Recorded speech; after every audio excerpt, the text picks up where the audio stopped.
Vaccine না পাওয়ায় বিপাকে পড়তে শুরু করেছেন প্রবাসী কর্মীরা। কুয়েত জানিয়ে দিয়েছে করোনার টিকা ছাড়া কাজে যোগ দিতে না পারার কথা।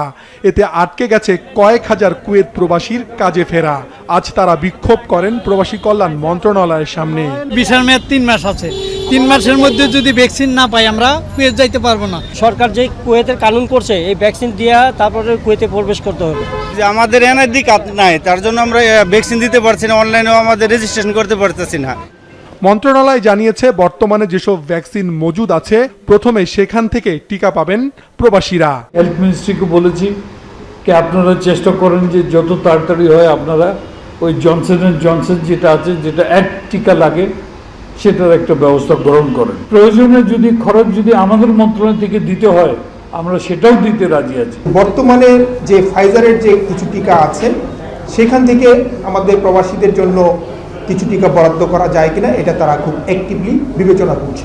বিদেশগামী কর্মীদের জন্য কোনো বয়সের বার থাকবে না, তারা 20 এবং তদূর্ধ্ব সবাই এখানে রেজিস্ট্রেশন করতে পারবে। নাম্বার 2 হচ্ছে এখানে এনআইডি লাগবে না, বিএমইটির নিবন্ধন এবং পাসপোর্ট দিয়ে তাদের রেজিস্ট্রেশন করা সম্ভব হবে। আশা করছি আগামী সপ্তাহেই এই সুরক্ষা অ্যাপে আমাদের এই ব্যবস্থাটি হয়ে যাবে। এদিকে সৌদিগামী কর্মীরা এখন ভ্যাকসিন দেয়া না থাকলেও যেতে পারছেন।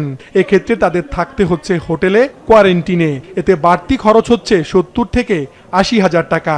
কল্যাণ তহবিল থেকে তাদের সহায়তার জন্য 25,000 টাকা করে দেয়া শুরু হয়েছে। ওখানে কিন্তু মূলত আমি যেটা দেখবো এই ব্যাংক অ্যাকাউন্টটা কার, যদি যে প্রবাসী কর্মী যেটা আছে ওর ব্যক্তিগত অ্যাকাউন্ট যদি হয় তাহলে হয়তো ওটা বিবেচনা আনা যাবে। বাট আমরা পেমেন্ট কিন্তু কোনো রিক্রুটিং এজেন্টকে দেবো না। এখন প্রসিডিউরের বাইরে গিয়ে যদি কেউ অ্যাপ্লাই করে তো ওটা হবে না। 20 মে থেকে 30 জুন সৌদি যাওয়া নতুন ও পুরাতন কর্মীরা পাবেন এই টাকা তাদের ব্যাংক অ্যাকাউন্টে। বিমানবন্দর কিংবা দূতাবাসে এরই মধ্যে জমা পড়েছে 9,000-এর বেশি আবেদন। আজ চেক দেওয়া হয়েছে 28 জনের পরিবারকে।